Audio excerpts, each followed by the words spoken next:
pas convaincu que Jean-Louis Aubert soit un fidèle de notre podcast On connaît nos classiques, mais si c'est le cas, on le salue et il appréciera sans doute la petite référence. Voilà, c'est fini, mais on va pas se dire au revoir comme sur le quai d'une gare. Quelle année, Gérard Bulens, vous qui êtes un spécialiste des quiz musicaux? Quelle année, Jean-Louis Aubert? Ouais, voilà, c'est fini. Dans les années 80. Ouais, vraiment au fond des années 80. Des années 80, ouais. 1989, sur l'album Bleu, Blanc, Vert. Voilà, c'est fini. Le printemps des classiques est fini, mais non, on ne va pas se dire au revoir comme sur le quai d'une gare. C'est promis, on va prendre le temps de se poser, de revenir sur les classiques 2024 en général, sur la dernière en date, Liège-Bastogne-Liège en particulier, avec donc dans ce studio pour ce 10e épisode, notre spécialiste quiz musicaux, mais surtout l'un des plus fins analystes de la chose cycliste en Belgique. Il enchaîne son 10e podcast consécutif. Bonjour Gérard Bulens. Bonjour, mais je ne chanterai pas parce que c'est pas prévu dans ma convention. Non, mais j'ai passé un Tour de France avec vous dans la même voiture et on a beaucoup chanté. Ça, c'est vrai. Faux, mais beaucoup chanté. Ils ont souffert, tous les deux, sur leur moto, radio, TV, mercredi à la Flèche Wallonne, hier sur Liège-Bastogne-Liège. Ils étaient tout bleus en franchissant la ligne d'arrivée au sommet du mur de Huy et sur le quai des Ardennes. Mais là, ils ont retrouvé des couleurs après une douche bien chaude et un chocolat chaud réconfortant. Bonjour Jérôme Elguers. Bonjour Samuel. Et bonjour Axel Merckx. Bonjour Samuel. Ça a été pas trop froid? Ça va, ouais, là ça va mieux. Jérôme? Petit peeling de la peau là. Ouais. J'en profite et on va débuter par là et faire un grand coucou à Papa Eddy. Comment va-t-il? Papa va, ça va, il récupère, donc c'est vrai que c'était un peu une période un peu, je dirais pas dans le doute, mais bon, ça fait quand même un petit peu peur, mais il récupère, donc il est sorti une fois déjà vendredi, l'inauguration de la maison cyclisme. Oui, donc ça fait plaisir de le voir. Bon, il faudra un peu de temps pour récupérer, mais c'est normal. Allez, on lui envoie évidemment tous nos vœux de prompt rétablissement.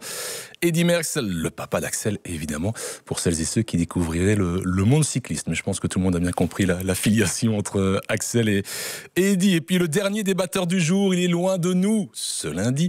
Mais ne dit-on pas loin des yeux, près du cœur, toujours bien présent dans le cœur et dans les oreilles des téléspectateurs qui ont suivi hier la doyenne sur la RTBF. D'abord sur Typique, puis sur la Une. On le retrouvera encore sur la RTBF lors du Dauphiné, lors du Tour de France. Bonjour Cyril Saugrin. Salut Sam, salut à toute l'équipe. Bien rentré hier, longue route entre votre nord de la France et la région de Liège, enfin dans l'autre sens, Liège et le nord de la France. Assez rapide, hein, c'est vraiment pas loin, hein, c'est 2 petites heures de route, donc nickel, parfait. Une belle autoroute avec quelques trous, mais une belle autoroute quand même. On salue naturellement Rodrigo Menkens qui nous a accompagnés sur de nombreux épisodes. On salue les différents invités aussi qui nous ont apporté leur lumière depuis fin février. Louis Vervaek, Stéphane Hulot, Florian Sénéchal, Lorenz Rex, Maurizio van Driest, David Van Der Poel, Gaëtan Bill, Jean-François Bourlard, Eric Verbrugge. On connaît nos classiques. Clap 10e, c'est maintenant. Et c'est maintenant avec le débriefing d'abord de ce Liège-Bastogne-Liège, le débriefing de l'ensemble de ces 2 mois de classiques. Et j'avais envie de débuter.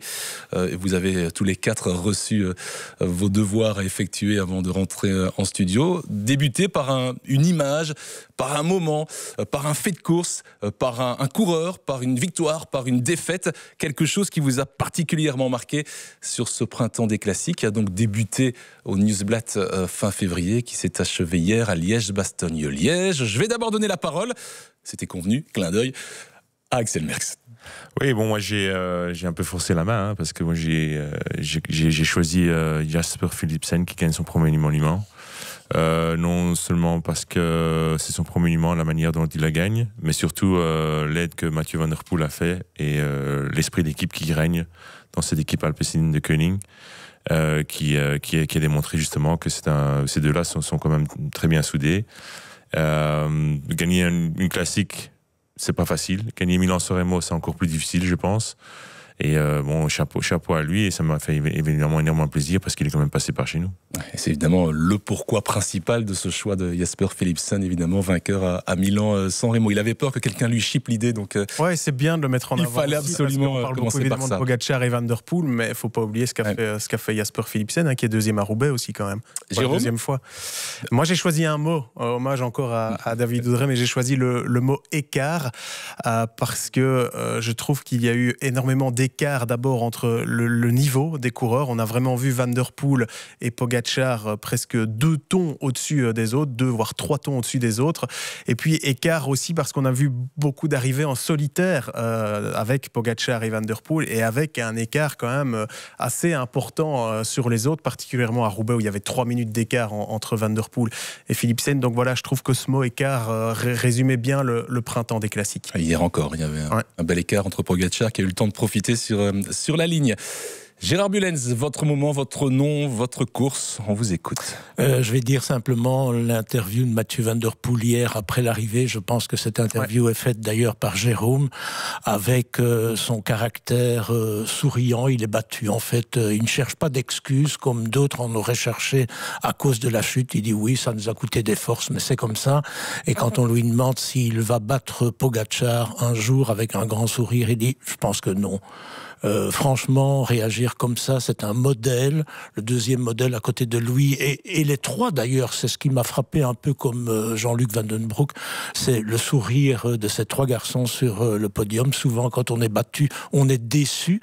Le battu de la Flèche Wallonne était très déçu, c'était pas le cas hier, et je pense que le cyclisme moderne passe par là, passe par des sourires, et pas des critiques et des rouspétances régulières comme certains peuvent le faire après l'arrivée. Je suis heureux de constater que vous avez écouté la radio en rentrant et donc le débriefing sur Vélocité. Toujours, mon cher ami. Toujours. Avec Jean-Luc Van den Broek que l'on salue aussi. On prend la direction du nord de la France. Cyril Saugrain, votre image, votre nom, votre course, votre joie, votre déception. On vous écoute. Ouais, moi, ce qui m'a marqué malgré tout, ça reste quand même cette chute à travers la Flandre. Je trouve qu'elle a quand même un impact énorme sur les courses qui ont suivi, en l'occurrence le Tour des Flandres et le Paris-Roubaix. Et puis ça m'a forcément un peu touché parce que c'est vrai qu'on attendait beaucoup en l'occurrence de Van Aert, et une fois de plus il peut pas se livrer le combat tant attendu sur des terrains qui lui sont plutôt favorables, et il se prive aussi dans la foulée d'un Tour d'Italie où il avait des ambitions. Donc j'imagine qu'on a retravaillé le programme et que les ambitions viendront. Mais voilà, pour moi, c'est quand même un fait marquant parce que ça a mis du monde à terre, ça a choqué le monde du cyclisme et ça permet d'éveiller certains petits points. Mais c'est surtout que ça lui a coupé son printemps. Et on a eu d'autres chutes évidemment qui ont marqué ce printemps, et la dernière en date hier avec Blanco, et puis il y a quelques jours sur le Tour des Alpes avec Harper. Image très impressionnante, et dans les deux cas les coureurs s'en sortent plutôt bien. Et à titre personnel, parce que vous évoquez Van der Poel, moi ce qui m'a vraiment plu dans ce printemps, et ça date d'hier aussi, c'est le jusqu'au boutisme de Van der Poel qui a fait honneur et à la course et à ce maillot arc-en-ciel, en faisant tout ce qu'il pouvait pour monter sur le podium. On s'est tous dit à un moment c'est fini pour Van der Poel, et à plusieurs reprises on s'est dit c'est fini pour Van der Poel, et le voir se battre comme ça et faire honneur à la course et à ce maillot, il n'est pas venu pour faire les touristes, il l'a prouvé jusqu'au bout. Donc bravo Mathieu Van der Poel, on aura l'occasion d'en reparler évidemment, débriefant la doyenne 110e édition de Liège-Bastogne-Liège, et ce Tadej Pogačar qui l'a remporté haut la main, battable, imbattable. Avant l'émission, vous me disiez que vous avez suivi en moto là hier à plus de 60 à l'heure dans les forges Tadej Pogačar. Ce Pogačar-là, Axel Merckx, était-il battable ? Mais je pense que non, c'était pas possible. Hier, il était en plein contrôle de toute la journée. Il l'a dit un peu à son interview aussi, c'était une journée assez particulière pour lui. Et des dernières années, il a, pour raisons diverses, n'a pas pu défendre ses chances de manière égale avec le reste du monde. Bon, évidemment, les circonstances ont voulu que ce soit cela. Et donc, il avait vraiment à cœur de remporter la victoire hier. Il a pas fait d'erreur. Il était devant. Il a mis son équipe devant quand il fallait. Il était devant quand il fallait. Il a géré. Et puis, on voyait que avec l'approche de la Redoute, qu'il a, comme on dit dans le jargon cycliste, qu'il allait mettre une mine, quoi. Et il l'a mis de manière fantastique. Et après, franchement, après la Côte des Forges, parce qu'on a mis un temps pour pouvoir le rattraper, parce qu'on était assez loin derrière. Même en moto, on était loin derrière, avec les barrages et tout. Mais il était impressionnant. Le faux plat après la Côte des Forges, il était à 60 à l'heure, et quand nous on l'a passé à 10 km de l'arrivée, donc après la Roche au Faucon, c'était pas un coureur qui était au bout de sa vie, c'était un coureur qui était en pleine gestion, qui était fatigué évidemment parce que bon, il avait fait froid et c'était quand même long et dur, mais quand le contraste avec lui et les coureurs derrière, c'était le jour de la nuit. Et je pense que c'est vrai que c'est dommage qu'on n'a pas eu le combat annoncé étant espéré. on va devoir attendre encore l'année prochaine. Deux petites choses qu'on a vues en course, parce qu'avec Axel, comme on est sur la moto, on voit beaucoup plus de choses.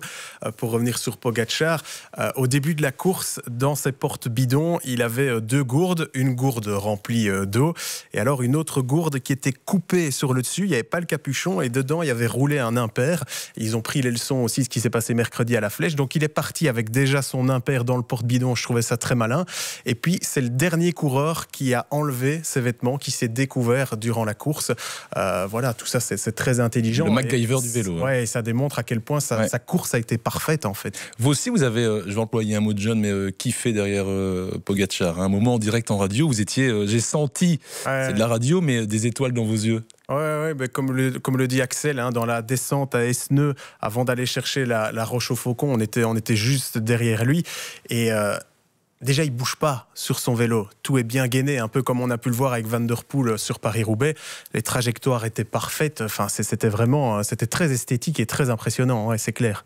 Cyril, ce Pogačar-là, malgré la concurrence, et même si Evenepoel n'était pas là, Roglic n'était pas là, Van Aert, qui a déjà participé à cette course, n'était pas là, Paules n'était pas là, mais malgré tout, si on avait eu la présence de ces gars-là, ce Pogačar-là, avec des si, on mettrait la redoute en bouteille, mais ce Pogačar-là serait sans doute resté intouchable. Oui, il a fait une démonstration clairement hier. Il était au-dessus du lot. Tout le monde se doutait qu'il allait attaquer à la redoute et on était quand même nombreux à penser qu'il allait même attaquer très tôt dans le pied de la redoute, ce qu'il a fait, ce qui lui permet de basculer avec un matelas assez confortable, même si on parle que de quelques secondes, et de conforter cet écart dans la côte de Cornemont qui a suivi derrière. Donc oui, imbattable. On pouvait espérer beaucoup de choses, mais une fois de plus... course maîtrisée de la tête et des épaules, gérée avec intelligence, comme vous l'avez précisé, ces petits détails qui peuvent faire la différence. Une équipe solide autour de lui, qui a bien géré les temps forts. Il y a un moment, cette chute vient apporter une nouvelle donne dans la course. C'est pas eux qui font dans un premier temps le forcing et font la différence, mais une fois que la course est lancée, ils continuent sur leur plan. Et puis voilà, Tadej Pogačar, l'endroit qui lui était destiné, premier quart de la redoute, c'est cette attaque tonitruante. On a un Carapace qui essaie de revenir, mais finalement, même vent de face, il explose de la roue, donc non, imbattable, clairement. Et Pogačar qui... pour l'anecdote, hier était chercher la 70e victoire de sa carrière professionnelle, c'est quand même pas mal, qui a attaqué dans la redoute, on le savait, tout le monde le savait, à commencer par les coureurs, et malgré tout il l'a fait, ça a fonctionné, et qui est donc parti pour un nouveau grand solo. On a cherché dans les archives, Gérard, et on remonte il y a plus de 50 ans, le plus long solo sur Liège-Bastogne-Liège, le plus long solo victorieux, c'est Joseph Bruyère qui l'a accompli en 1976, 100 km tout rond. Une autre époque certes, mais 100 km 80 km pour Pogačar au Strade Bianche. Et puis on a Hinault, Thurot, Eddy Merckx évidemment, votre papa Axel en 1972 avec 50 petits kilomètres, la moitié moins que Joseph. Et Pouillère Poggi, 33 km. Il intègre ce classement à la 7e place, le classement des plus longs solos victorieux sur Liège-Bastogne-Liège. Et pour 3 petits kilomètres, il devance Remco Evenepoel, parce que quand Evenepoel a gagné la première fois Liège, il attaque sur le plateau au sommet de la redoute où on ne passe plus maintenant. Et il y a maintenant le petit crochet par Cornemont, ce qui permet à Pogačar de devancer de peu Remco Evenepoel dans ce classement particulier. Ce que je veux dire par là, c'est que Gérard Bullens, il a marqué aussi ce printemps par ses solos, par cette manière de rouler, cette envie d'attaquer de loin et de rapidement être tout seul et tranquille. Il y a quelques années, on aurait dit attention, prudence, il doit peut-être laisser revenir un ou deux coureurs, collaborer, et puis on verra dans la dernière difficulté. C'est pas le cas ni avec Van der Poel, ni avec Pogačar. Non, et ils ont cet avantage de pouvoir le faire tout d'abord physiquement. Ils sont très très costauds au niveau cardiaque aussi, bien sûr, mais c'est d'aller chercher un écart suffisant, et je pense plus à Paris-Roubaix qu'à Liège-Bastogne-Liège, malgré l'état des routes wallonnes qui ne sont pas vraiment extraordinaires. On a évité le passage où il avait pris le trou l'an dernier. Mais pour éviter le fait d'être revu dans une crevaison, et ça fait peut-être aussi une petite différence entre ce que Remco faisait, que je trouve plus explosif dans le démarrage. Ici, il démarre, il reste assis et il creuse l'écart et ça monte jusqu'à 1 minute et demie à un certain moment. Et là, on peut se permettre une petite erreur, on peut se permettre une crevaison, changer de vélo et ne pas être revu. Je pense que c'est un peu ce qu'ils ont dans la tête. Et pour moi, ce Pogačar-là, s'il n'a pas de blessure, s'il n'y a pas de chute, s'il n'y a pas de maladie, je ne vois pas très bien qui va le battre au Giro et encore moins au Tour de France si Vingegaard n'est pas là. Alors, Cyril, je ne vous ai pas entendu évidemment commenter en télévision puisque dans le même temps je commentais en radio, mais on ne peut pas ne pas évoquer ce souci ou pas. J'attends votre réponse concernant le retour de Mathieu Van Der Poel, de Tom Pidcock, qui à un moment clairement ont profité du sillage des voitures. Est-ce qu'il y aurait dû là avoir un barrage plus clair, plus évident, ou alors il est logique de ne pas avoir placé ce barrage puisqu'il revenait de chute, mais une chute qui s'était produite de nombreuses minutes avant cela, hein. Ouais, vous connaissez mon avis sur le sujet des barrages. Moi, je suis pas vraiment fan. Je suis fan des barrages quand le barrage doit être réalisé parce qu'il y a un moment de course fort et du coup des coureurs qui décrochent. Et à ce moment-là, on doit réaliser le barrage pour que l'effet de la course soit réalisé et que des coureurs ne puissent pas profiter d'un abri prolongé ou d'un abri même momentané pour pouvoir revenir dans la roue du peloton ou du groupe dans lequel ils étaient. Après, ce que je disais, moi j'ai toujours été prôné pour dire que sur chute ou sur incident mécanique, le coureur est déjà pénalisé par cette chute. Par l'incident mécanique, on parlerait d'une crevaison. Donc, garder la file des voitures tout en respectant, bien évidemment, la sécurité des coureurs.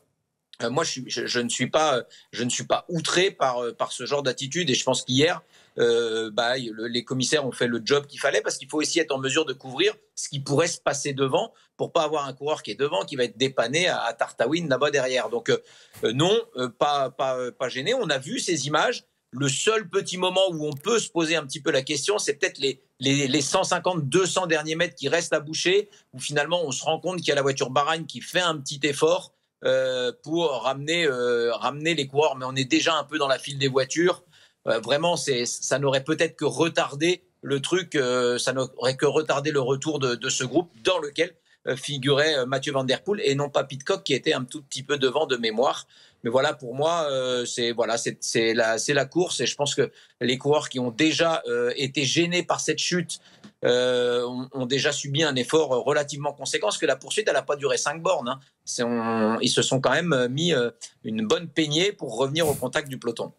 Donc c'est correct, sauf que Gérard, on n'est pas dans un grand tour non plus. Donc l'analyse doit peut-être être un peu différente quand on assiste à ce genre de moment dans un grand tour où il y a un maillot jaune, où ça dure pendant 3 semaines, où de temps en temps on réagit et on analyse les choses différemment. Je pense dans la réalité que s'il y a problème, je suis assez d'accord avec Cyril pour dire que il y a un modus vivendi entre les commissaires pour dire que quand il y a chute, il n'y a pas de barrage.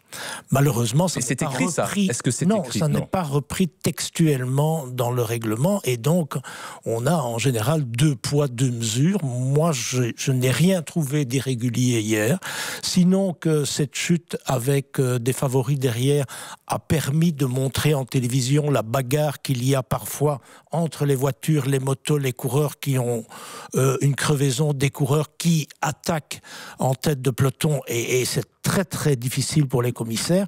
Le malheur, c'est qu'on devrait écrire noir sur blanc dans le règlement que dans ce cas-là, il n'y a pas de barrage. Alors vous avez des gens qui sont compréhensifs. En général, ce sont des commissaires qui ont été coureurs cyclistes, qui comprennent la difficulté. Vous en avez d'autres qui ont besoin de se faire remarquer parce que quand ils rentrent chez eux le soir, ils n'ont plus rien à dire et qui font barrage pour faire barrage, effectivement, qu'une fois pour toutes, c'est l'esprit ou la lettre. Ces règlements. Mais voilà, que fait-on avec un règlement des gens qui sont payés pour l'appliquer? Et voilà, donc, voilà, bien sûr, on laisse évidemment une certaine latitude aux commissaires, quelque chose que je peux comprendre.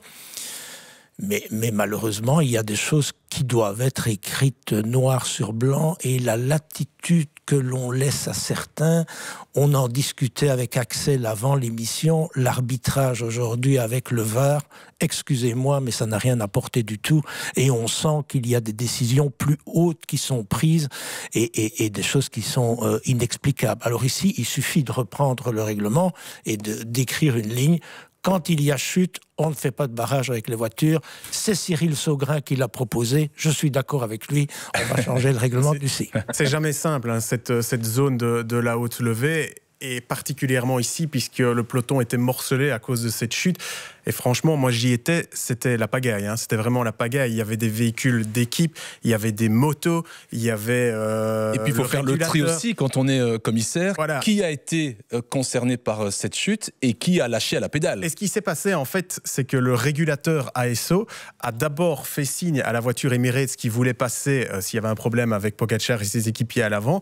Il a fait signe non, on ne passe pas. Et puis le commissaire UCI est arrivé et a dit si, on passe. Et alors là, tout le monde est passé. Et il y a eu un amas de voitures et de coureurs.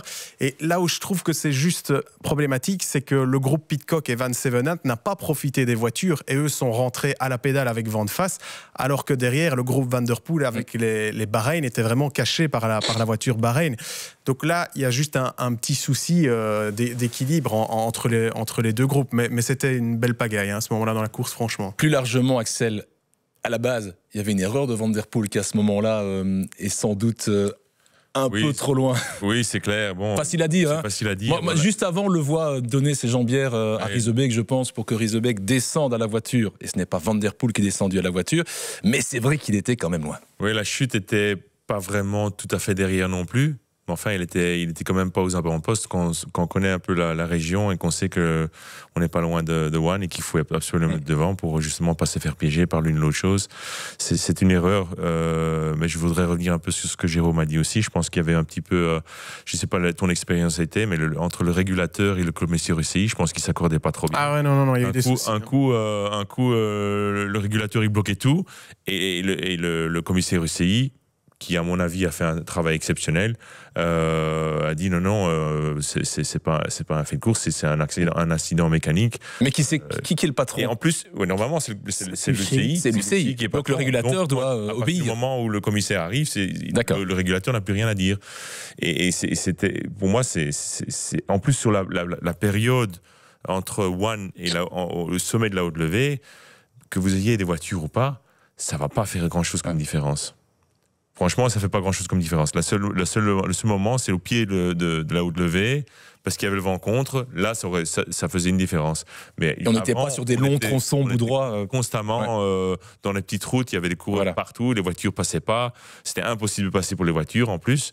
C'est seulement juste après la descente de Stokke, quand on reprend la haute levée, que là, les voitures savaient passer plus facilement et qu'ils auraient pu avoir l'avantage.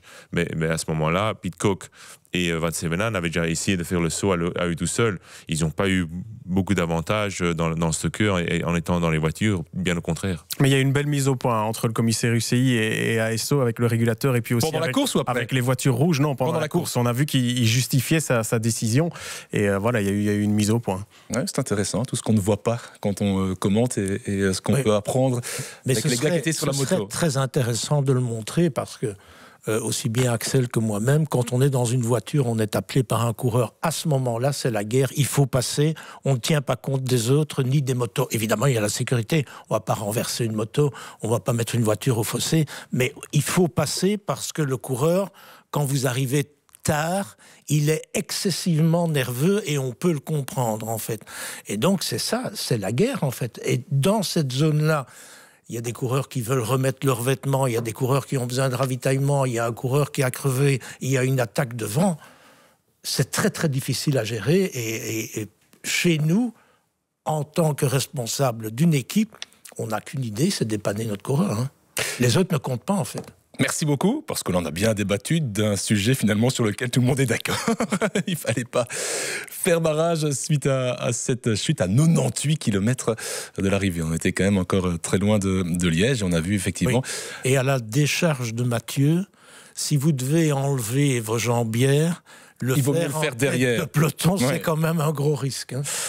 Et il a fait ça en équilibriste qu'il est, et on connaît ses talents. Cyril Saugrin, je reviens vers vous avec la question que l'on s'est posée la semaine dernière et qu'on se pose encore ce lundi matin, ce lundi midi. Nous enregistrons ce podcast vers midi tous les lundis depuis le début de ces classiques. Van der Poel, 2 participations à Liège-Bastogne-Liège, 6e lors de sa première participation en 2020, 3e hier.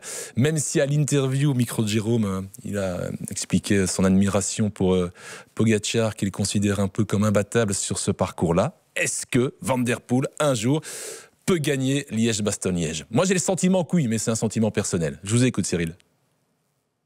Je dirais que oui aussi.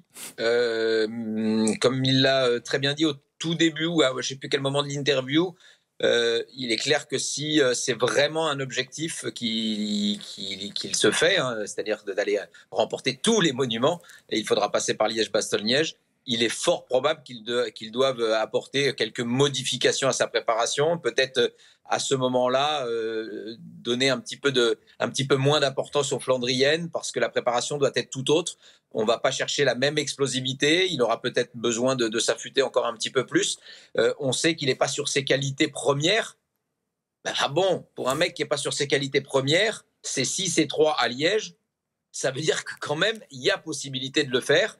Il faudra peut-être des circonstances de course favorables, il faudra peut-être que des purs grimpeurs, punchers, soient pas là à ce moment-là. Il lui faudra peut-être d'autres équipiers pour pouvoir combler des écarts après la Redoute. Enfin, il y a plein de solutions. Donc la question, elle n'est pas demain matin, elle est est-ce qu'à l'avenir, on envisage que Van der Poel puisse gagner?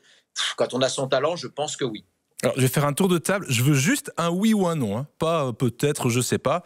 Gérard Bullens, Van der Poel peut-il gagner Liège-Bastogne-Liège? Oui, avec un autre programme parce que son père l'a gagné et ça le titille sérieusement.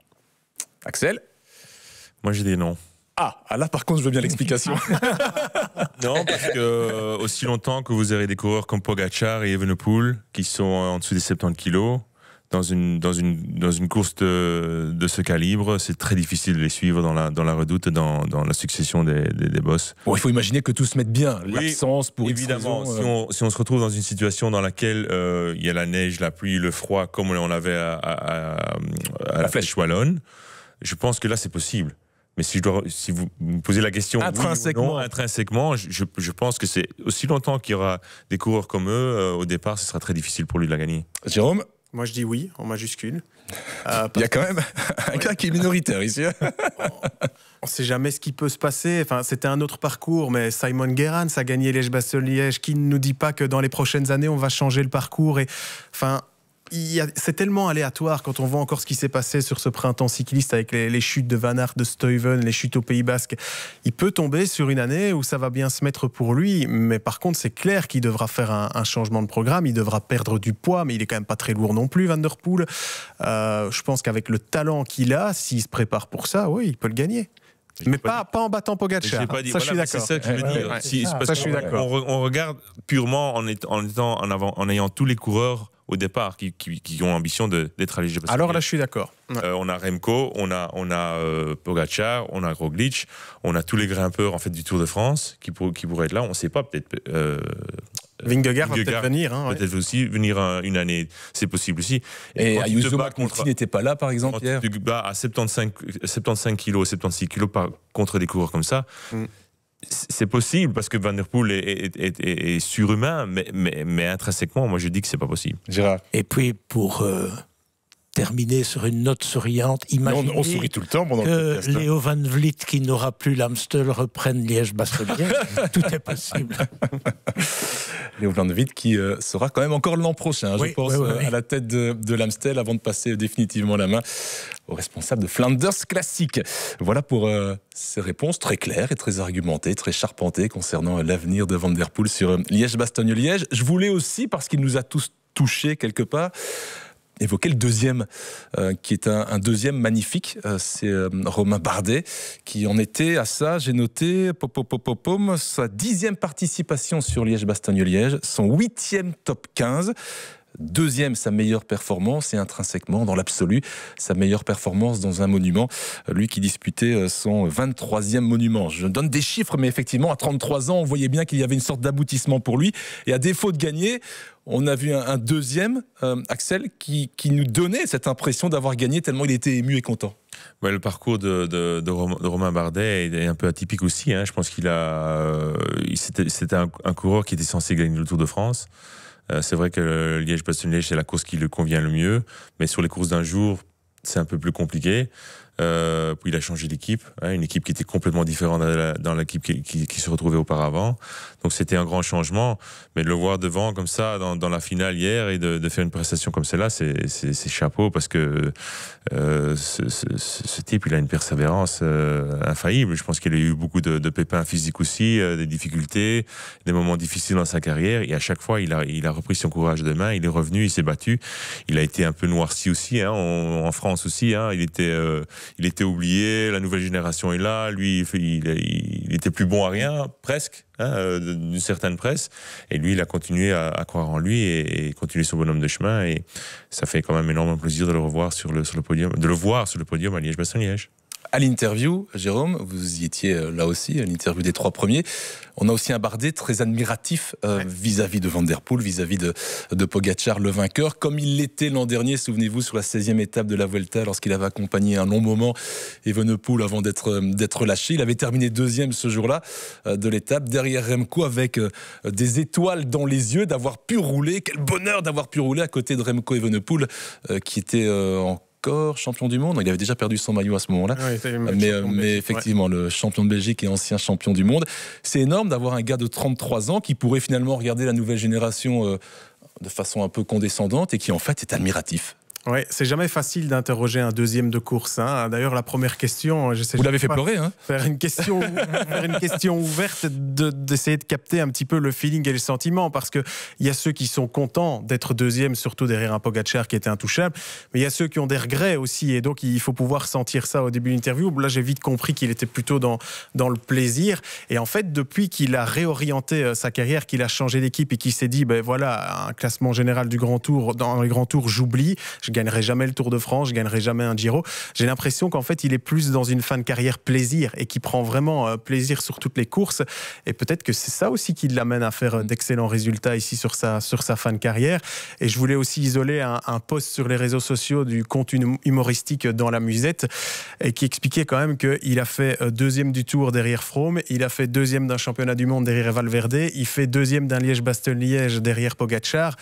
Enfin, imaginez, si Froome, Valverde et Pogačar n'étaient pas là, Bardet, il aurait quand même un fameux palmarès. Hein. Les contemporains d'Eddy se sont dit la même chose, évidemment, et certains auraient un autre palmarès. Mais c'est vrai, avec le talent pur qu'il a, Romain Bardet, il pouvait imaginer. Un garçon sans doute très intelligent, très malin, et vraiment un plaisir de parler avec Romain Bardet. Et pouvait sans doute gagner un grand tour, c'est une certitude aussi. On a vu hier Cyril Saugrin, et on va s'adresser aux Français évidemment, qui est autour de la table, même à distance aujourd'hui. On a vu un Bardet qui n'est quand même pas un spécialiste des contre-la-montre, effectuer un incroyable chrono hier de plus de 10 km. Il n'était pas à son avantage sur ce terrain-là, mais ce qu'il a réalisé en serrant les dents, en étant dans la souffrance. Axel disait tout à l'heure, il n'y avait pas vraiment de souffrance sur le visage de Pogačar. Là, on a vu la souffrance sur le visage d'un Romain Bardet, et on avait envie, et vous savez qu'on se taquine parfois entre Belges et Français, mais de le pousser dans le dos alors que c'était vent de face, et de dire vas-y Romain. Et on était tous, je pense, sur la ligne d'arrivée, et le public aussi, et il l'a bien ressenti, Romain Bardet, très heureux de cette performance. Ouais, c'est clair, Romain, c'est l'abnégation, c'est un coureur courageux. Je pense qu'il a eu une course qui lui convient à merveille. Hein. Romain a besoin de courses usantes. On a une course qui est partie assez vite avec ce vent dans un premier temps favorable qui donne du rythme à la course. Après, une météo, on ne va pas dire des plus désagréables, mais certainement pas des plus favorables, donc qui use les organismes. Et c'est vraiment dans ce genre de course que Romain excelle.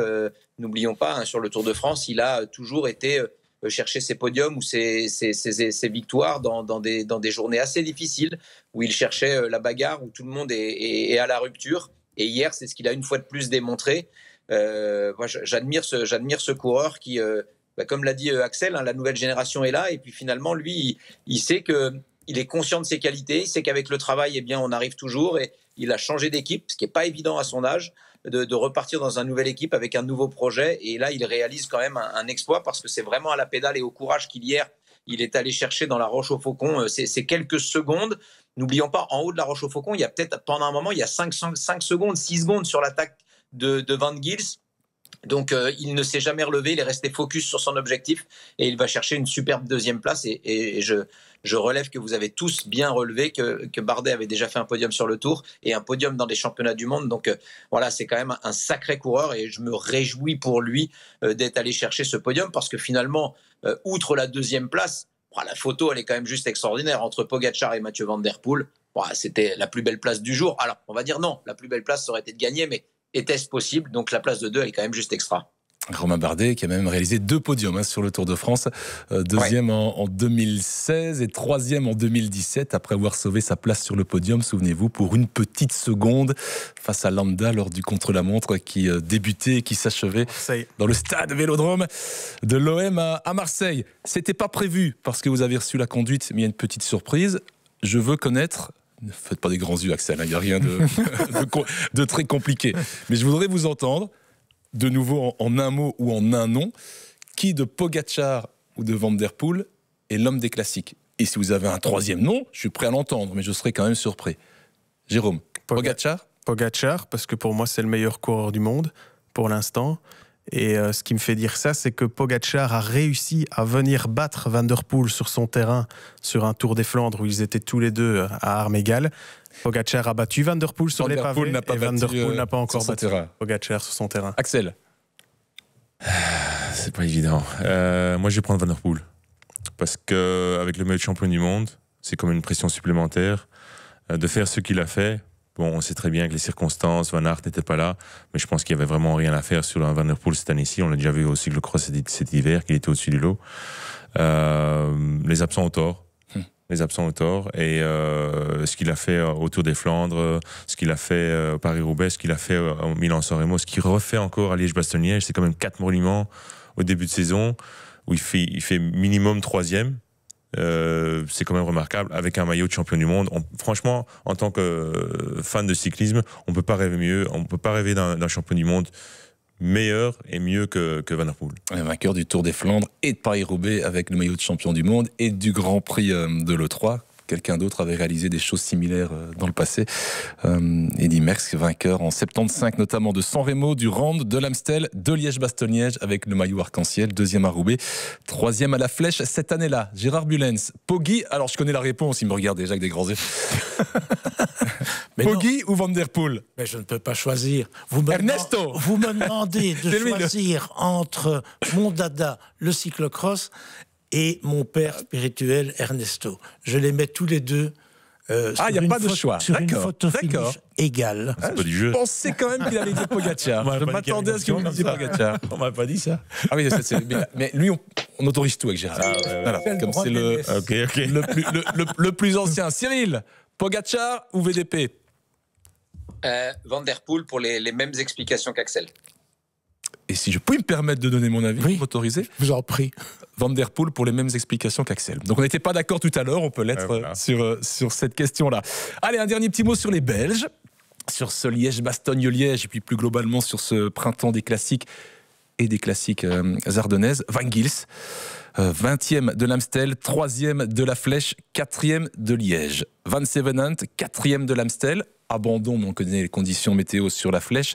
Et 6e à Liège, ce sont les 2 jeunes que je sors du lot. Benoît a aussi été très présent, Teuns a été très présent, Evenepoel et Van Aert n'étaient pas là. Hier, on a vraiment vu Gérard Bullens, si vous êtes attentif, comme Axel avec son équipe, à cette jeunesse montante, mais Van Gils et Van Sevenant ont vraiment été époustouflants. Oui, je pense qu'il y a une belle génération qui arrive en Belgique. On aurait pu voir aussi Van Eetvelt, malheureusement blessé. Je pense qu'il y a un très très bon travail chez Lotto Destiny, effectivement, qui a une belle équipe de développement. Et là, je pense que dans tout ce qui est équipe de développement, Axel est beaucoup plus fort que moi pour en parler. Mais budgétairement, ils sont obligés de faire confiance à leurs jeunes qui progressent très très bien. N'oublions pas qu'à côté des 2 que je viens de citer, il y en a quelques-uns qui se sont montrés aussi comme Segart, qu'on est presque automatiquement certain que si on lui laisse le temps, Arnaud Delis va revenir à un bon niveau. Ce sont tous des coureurs qui viennent de leur propre formation, qu'ils sont parvenus à conserver, ce qui ne semble pas être directement le cas pour Groupama, par exemple, qui risque fort dans le futur, et dans un futur proche, de perdre ces deux pépites, véritablement, oui. C'est un mot que je n'aime pas, moi, parce que ça doit être taillé, etc. Ça ne va pas très bien. C'est de champion en devenir. Champion en devenir, certainement. Pitié, il risque de les perdre. Mais évidemment, la différence, c'est qu'ici, on a une véritable filière qui se poursuit. Ici, quand on parle de Grégoire, quand on parle de Martinez, ils ont déjà fait leurs preuves chez les professionnels et on vient les chercher par après. Pas impossible que Van Gils soit courtisé à droite ou à gauche. Il vient de signer. Mais franchement, ce sont de bons éléments. On fait signer très vite et je pense que c'est intéressant pour le cyclisme belge pour le futur. Oui, parce qu'on a avec Van Sevenant et Van Gils, Jérôme, des garçons de talent, et ça on le sait depuis qu'ils sont passés pro, mais ce sont des garçons aussi qui ont pris peut-être un peu plus de temps pour définitivement exploser. Tout le monde n'est pas Remco Evenepoel, et là on entrevoit de très jolies choses. Ça prend un peu plus de temps, une maturation un peu plus lente, mais là ils y arrivent. Oui, maturation plus lente pour Van Sevenant, mais Van Gils, c'est encore très frais. Hein. Et ce qui est surtout impressionnant, c'est sa régularité. Je trouve ici, sur l'ensemble du printemps, il était tout le temps là. Troisième au Stradé, je ne l'ai pas rappelé. Troisième au Stradé. Quand il va y avoir un peu ce déclic, et quand il va franchir le palier qui va lui permettre d'être un finisseur et d'être un winner, ça peut vraiment être un très très bon coureur, hein, parce qu'il passe sur tous les terrains. Ce qui était finalement pas la course la plus connue qu'il ait disputée, mais il termine deuxième du Grand Prix du Rennes en faisant un effort incroyable derrière McNulty. Ce jour-là, moi je me suis dit, mais il peut nous gagner la flèche. Alors il n'était pas loin d'ailleurs, au sommet du mur. Oui, comme le dirait si bien Jérôme, il a été régulier depuis le début de saison. Et c'est ça qui est très impressionnant à son âge, qui est moi, il est encore très jeune. Hein. Mais justement, je pense que Gérard l'a très bien dit aussi, que l'équipe Lotto-Destiny fait du très bon travail chez les espoirs. Ils ont une filière déjà impressionnante, déjà chez les juniors.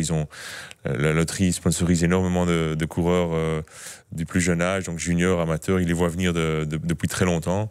Mais c'est tout un honneur et il faut saluer aussi justement un sponsor comme celui-là qui continue d'investir dans les jeunes. Je pense qu'ils aident aussi les clubs de Chevigny qui fort investit dans les juniors. Absolument. Et un financement. Il faut, c'est primordial, surtout si on va commencer à vouloir rivaliser avec des grosses boîtes. Hein. Il y a des coureurs, il y a des équipes qui, comme Visma, comme DSM, ils approchent déjà des débutants, hein, 15-16 ans, et ils les approchent déjà, ça commence.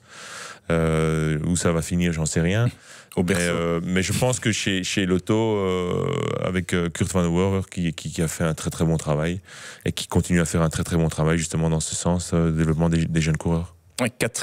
Cinquième de Faune Ardèche, troisième aussi de Faune Drôme, troisième d'Estradé, septième de San Remo, on l'oublie.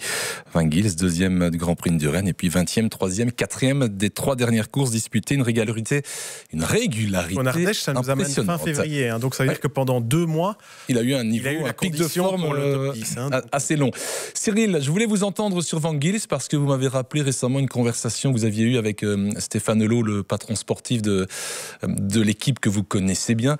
On rappelle l'épisode du lac de Madine quand vous gagnez l'étape et que Stéphane Hulot prend le maillot jaune. Vous êtes resté en contact depuis et je sais que sur l'an dernier, sur le Tour de France, les petites déceptions de Van Gils, on avait vraiment cette envie de le laisser grandir et aujourd'hui on récolte les fruits de cet apprentissage et de cette patience surtout. Oui, c'est clair. Je me souviens avoir mangé avec Stéphane et on avait évoqué Van Gils, mais on était bien avant le Tour de France. Et en fait, Van Gils n'était pas très chaud pour partir sur le Tour de France. Et Stéphane a accompagné Maxime Van Gils sur lui présenter tout l'intérêt d'aller sur le Tour.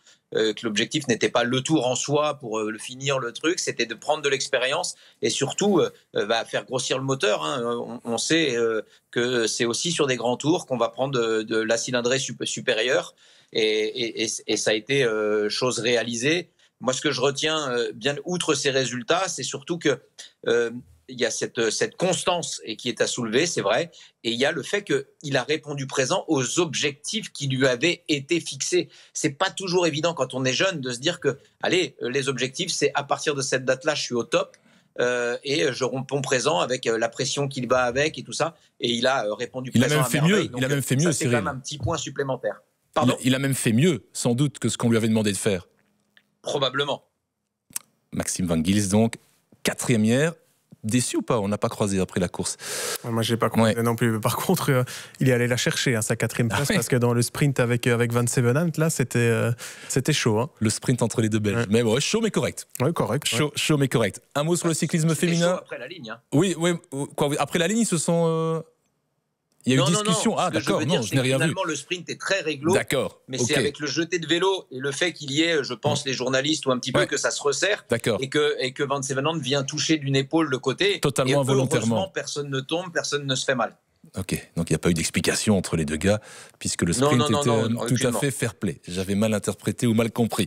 Un mot sur la flèche et surtout sur Liège-Bastogne-Liège version dame, avec hier le jour de grâce de Grace Brown. Ce n'est pas moi qui ai trouvé le jeu de mots, mais ASO dans son communiqué de presse. Rendons à César ce qui lui revient. Et avec un cyclisme féminin et côté belge, une Lotte Kopecky qui, elle aussi, hier, Gérard, a fait honneur à ce maillot de championne du monde. Alors, elle n'a pas gagné hier sur un terrain qui n'est pas le sien. 38e pour sa première participation à Liège-Bastogne-Liège, mais elle a fait le boulot qu'elle devait faire pour Demi-Vollering, qui finalement ne gagne pas. Mais ça, c'est pas gagnant à tous les coups. Mais Lotte Kopecky, comme Van der Poel, sur une course qui ne lui convient pas, a fait honneur à ce beau maillot arc-en-ciel. Oui, et j'espère qu'elle va servir de moteur pour que les fédérations effectivement fassent ce qui est nécessaire, c'est-à-dire ouvrir grandes les portes aux jeunes filles qui veulent faire du vélo, les soutenir véritablement par des stages, par des aides véritables, de telle manière que ce sport se développe aussi en Belgique comme il s'est développé chez nos voisins du Nord.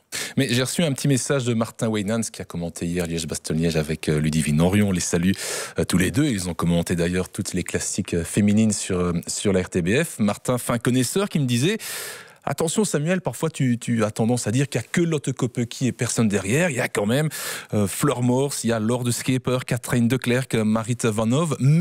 Mais contrairement aux hommes, Gérard, où effectivement derrière Evenepoel, derrière Van Aert, il y a des Van Eetvelt, il y a des Van Gils, il y a des Van Zevenant, on a quand même parfois cette impression que derrière Lotte Kopecky, c'est un peu le vide. Je ne vais pas dire que c'est le vide. Avec tout le respect qu'on a pour ces demoiselles-là, évidemment, qui ont un talent énorme. Que vous avez cité, il y en a 2 qui sortent du cyclocross quand même et qui vont peut-être se diriger plus vers le cyclocross que vers autre chose. Je pense que le problème... Mais est-ce que c'est pas un petit peu au petit bonheur la chance ? Elles sont là, elles sortent, elles ont envie de continuer, mais il n'y a peut-être pas l'encadrement, c'est ça que vous voulez dire aussi, il manque nécessaire. D'encadrement quand on parle de clubs qui existent. Vous avez cité Chevigny qui est assez extraordinaire, qui a une équipe junior, je pense qu'ils sont au moins 50 juniors. Ils acceptent des filles aussi, mais il n'y a pas cette formation véritablement, cet engouement d'avoir des structures qui s'occupent des filles. Je vais dire même chez les minimes, chez les cadettes, chez les juniors, ça commence un peu parce qu'on voit les talents, on va les chercher effectivement. Mais aujourd'hui, il faut bien avouer que si vous êtes une dame ou une jeune fille et vous voulez faire du cyclisme, de compétition, de quelque forme que ce soit du cyclocross, du VTT, de la route, aux Pays-Bas, vous êtes applaudi. Ici, on vous dit « Allez, t'es une fille, tu vas faire du vélo ». C'est la différence de mentalité. Et je pense qu'effectivement, on a avec Lotte un vrai modèle qui est arrivé par elle-même, qui s'est battue pour être là où elle l'est aujourd'hui, et qu'on devrait utiliser ce modèle, effectivement, pour... Et on passe par la politique, et on passe par les fédérations, pour créer de vraies structures pour les filles.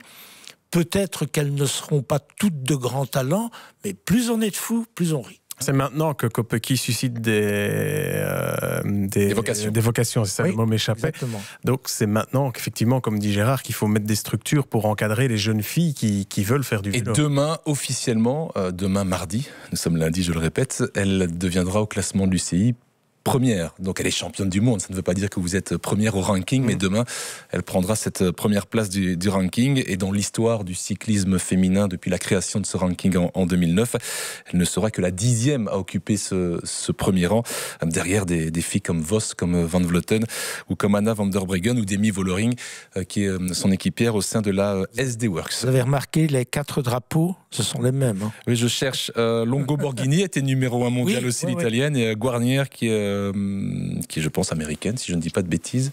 Cyclisme féminin, non, on va vérifier avant de dire des bêtises, mais c'est en tout cas, et là je ne me trompe pas, la 4e nationalité différente à occuper ce premier rang mondial. Je me tourne vers Cyril Saugrin, parce que Cyril, vous avez cette particularité d'être papa, mais ça on l'est tous autour de la table, mais d'être papa de 2 filles qui font du vélo.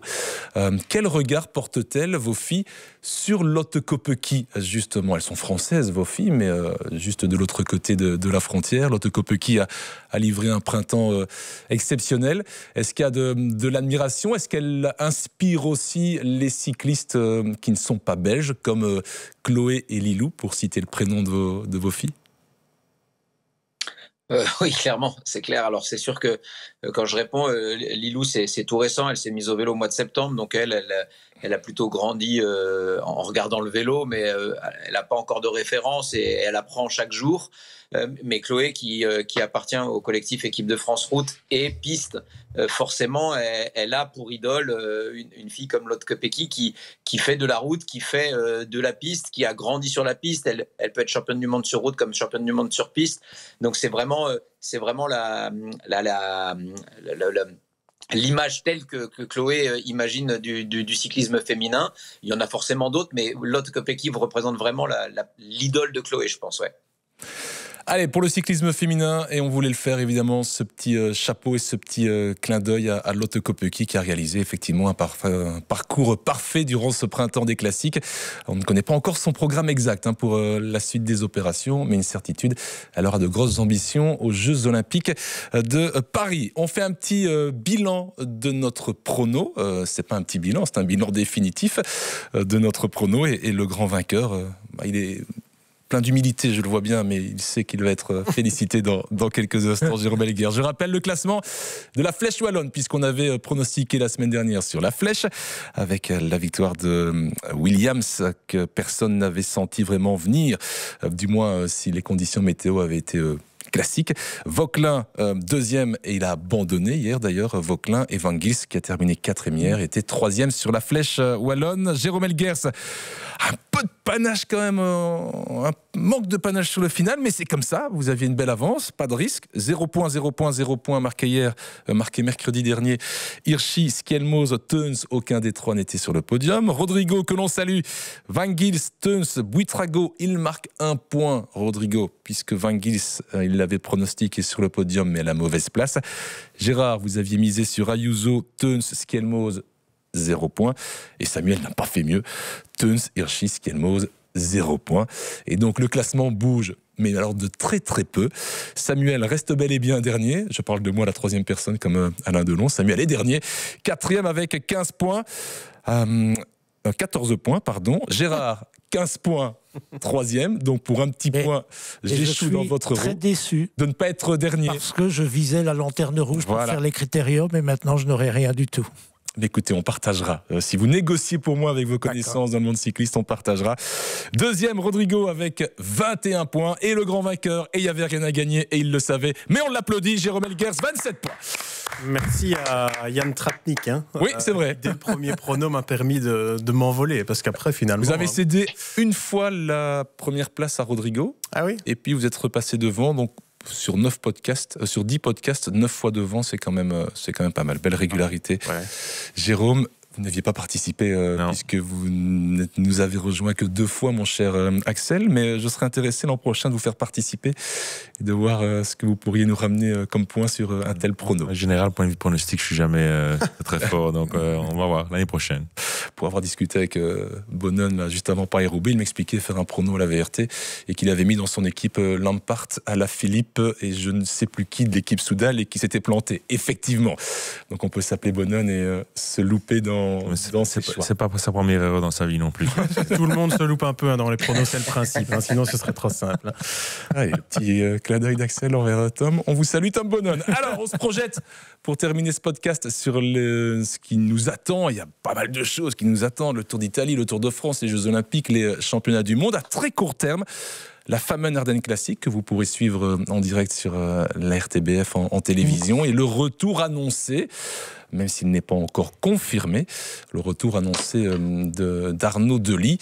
Arnaud Delis qui n'a plus roulé depuis Gand-Wevelgem. Gérard, il est temps sans doute, s'il se sent bien, et donc là ce sont les médecins qui trancheront, de retrouver le plaisir de la compétition, parce qu'on sait qu'Arnaud, il fonctionne avant tout avec ce plaisir de la compétition. Oui, je pense qu'il a certainement envie de courir, mais les médecins auront le dernier mot, parce que recommencer trop vite, c'est rechuter, et une rechute dans le cadre de la maladie de Lyme, ça peut durer très très longtemps. Alors, je pense qu'il faut être réaliste, il faut être patient, et le staff de l'équipe Lotto est tout à fait à même de décider s'il peut ou ne peut pas courir dimanche prochain. Et ne pas en attendre de trop non plus, à commencer par les médias que nous représentons, mais ne pas lui mettre directement cette pression d'une victoire à domicile à la Famenne Ardennes Classique. On se souvient l'an dernier, évidemment, de sa victoire sur une jambe. Je risque encore de ne pas me faire des amis, mais bon, c'est une tradition. Nous, on vous aime, Gérard. Souvent, la pression qui est mise par les médias peut faire beaucoup de mal à un coureur. Ah, beaucoup de mal. Non, beaucoup de mal. Vous me surprenez. Mais elle peut faire aussi parfois, dans le cadre de certains coureurs. Ça peut être positif, ça peut être négatif. Du carburant. Mais mettre trop de pression sur un gars qui a été blessé ou malade, ça n'est jamais très positif. Et ici, on a un cas très très précis. On est sérieux. D'un virus dans lequel il faut faire preuve de prudence, de patience, et attendre que l'organisme soit, comme le disent les Italiens, pulito, c'est-à-dire propre. Axel, le programme sur papier, pour l'instant, d'Arnaud Delis, la Famenne Ardennes Classique, le Grand Prix du Morbihan, le Trobro-Léon, le Tour de Suisse, le Tour de France. Ça tient la route pour retrouver une condition jusqu'à la Grande Boucle ? Oui, comme le dit Gérard, s'il est en bonne santé, oui, ça tient la route. De toute façon, il doit recommencer quelque part, et s'il est prêt à reprendre du rythme, je pense qu'il doit un peu retrouver ses automatismes aussi. C'est un début de saison, on le connaît tous, et il a été sous ses attentes personnelles. On a personne autour de cette table a des questions par rapport à son futur et son talent on n'a jamais remis en doute. Donc, qui n'est jamais remis en doute, mais je pense que oui, ça se défend très très bien de faire un programme comme ça en vue du Tour. Jérôme, vous l'avez souvent interviewé en ce début de saison, et je me souviens dans un des podcasts, vous évoquiez ce côté un peu de victimisation d'Arnaud. Il l'a sans doute, et c'est ce qu'on lui souhaite, outre la récupération de sa maladie de Lyme, c'est fait le vide dans la tête. Oui, il faut, parce qu'il a, je pense, toujours ce besoin de victoire. Et franchement, je lui souhaite d'aller chercher une victoire rapidement, avant d'arriver sur les routes du Tour de France, par exemple. Je pense que c'est surtout ça qu'il cherche. Et j'ai l'impression qu'un peu comme un buteur en football qui ne trouve plus le chemin des filets, dès qu'il aura mis son premier but, je pense que tout va rentrer dans l'ordre. Mais il faut que lui aussi se donne le temps d'aller chercher cette victoire, parce que je pense que dans ce cas-ci, c'est surtout Arnaud qui s'est mis beaucoup de pression. Cyril, vous connaissez Arnaud depuis la catégorie junior. Vous le sentez prêt à rebondir. Il va rebondir, on est certain évidemment qu'il va le faire. Mais là, c'est le premier gros couac dans sa carrière, bien malgré lui, mais c'est un moment d'arrêt dans sa carrière. Oui, un moment forcément difficile. On attendait beaucoup d'Arnaud, avec probablement beaucoup de pression, et c'est vrai qu'on a mis du temps à avoir cette information qui est quand même une donne hyper importante, cette maladie de Lyme. Je pense que même lui s'est posé aussi beaucoup de questions. À un moment, on ne prenait peut-être pas comment et pourquoi les gens ne répondaient pas, et puis ça a généré, je pense, un petit peu d'énervement. Enfin, j'ai vu des attitudes d'Arnaud qui ne sont pas celles du jeune homme que je connais. Donc, et quand les choses ne vont pas dans le bon sens, eh bien des fois on sort un petit peu de sa personnalité, où on a le mauvais côté qui ressort un peu plus. Mais je suis certain que Arnaud est un garçon consciencieux, il est bien entouré. Mais comme l'ont dit à juste titre Axel et Gérard, il faut déjà repartir sur une base très saine, c'est avoir un organisme prêt à repartir à la compétition. Et le programme que vous avez présenté avec un début et une reprise sur des courses bretonnes qui sont des courses qui sont vraiment pour lui convenir, parce que le profil des montées bretonnes, du parcours breton, conviennent vraiment à ses qualités d'explosif, de coureur puncher, sprinter. Et puis, forcément, il retrouvera un terrain un peu moins à sa convenance sur, si j'ai bien compris, Tour de Suisse, hein, c'est ça Tour de Suisse, où, forcément, il va reprendre du volume s'il veut aller sur les routes du Tour de France. Mais bien évidemment, il faut retrouver cette condition et les premières courses en Bretagne lui feront, je pense, le plus de bien possible. Et après, je rejoins complètement Jérôme, il faudra mettre le premier but et c'est type un buteur. Arnaud, dès qu'il retrouvera la voie de la victoire, redeviendra probablement un adversaire très féroce sur le mois de juillet. Merci beaucoup Cyril pour cette intervention bien précise et pour votre participation à ce 10e et dernier épisode du podcast On connaît nos classiques. On avait dit qu'on allait tourner autour de l'heure. Eh bien, il y a 1 heure qu'on est déjà ensemble pour parler vélo, pour parler de Liège-Bastogne-Liège et de ces classiques printanières 2024. Merci beaucoup Gérard de nous avoir accompagnés durant ces 10 numéros. On se retrouve bientôt, c'est-à-dire dès la semaine prochaine à la Famenne Ardennes Classique. Ce fut un plaisir. Et ce sera aussi un plaisir à Marche-en-Famenne. Merci Gérard, merci Axel. C'est un plaisir aussi, vous revenez quand vous voulez. Quand vous m'invitez. Ben voilà, c'est vrai que la réponse a été instantanée. Hein. Axel, tu viens? Oui. Ouais. Voilà. Si je suis là, je suis là. Hein. Une fois que vous avez trouvé la porte d'entrée de la RTBF. Ça, c'est plus compliqué, par contre. dans le grand labyrinthe. Il va falloir mettre des flèches. Ça va, mais je viendrai vous chercher sans aucun souci. Merci beaucoup, Jérôme. Merci, et merci à tous ceux qui nous ont écoutés, regardés et suivis pendant cette saison. Ouais, on remercie évidemment nos auditeurs, nos téléspectateurs, auditrices, téléspectatrices et celles et ceux qui ont pris le pli et s'est monté en flèche pendant 10 semaines de nous suivre dans ce podcast vidéocast aussi. On connaît nos classiques à retrouver sur toutes les plateformes de téléchargement, sur Ovio, sur YouTube, sur le site de la RTBF. Bref, on est partout, que ce soit en son dans la bagnole, que ce soit en images plus confortablement installé dans le canapé à la maison. Je remercie aussi toute l'équipe technique, Delphine Canon, Rabat Boussefa, Christian Mazui au son. Je remercie la rédaction des sports dans sa globalité et plus particulièrement la team cyclisme qui bosse énormément. Il y a nous, certes, mais il y a aussi derrière pas mal de journalistes, de caméramans, de preneurs de son qui font un travail de l'ombre. Merci à toutes et à tous. On se retrouve évidemment pour d'autres aventures sur la RTBF, car le cyclisme et la saison cycliste est loin d'être terminée. Et pour info, parce qu'on va terminer là-dessus, petite recherche rapide sur Internet pendant la dernière intervention de Cyril, eh bien, chez les dames, Guarnière était bel et bien une Américaine, et puis Degnan, la Britannique, a aussi été numéro 1 mondiale. Voilà, comme ça on est précis, et le cyclisme féminin sera aussi sur la RTBF du 28 avril au 5 mai, tous les jours en direct à la télévision, la Vuelta féminine, la Vuelta avec l'accent espagnol, avec évidemment Ludivine Orion et Martin Weynants. Merci à toutes et à tous, on se retrouve très vite. Merci.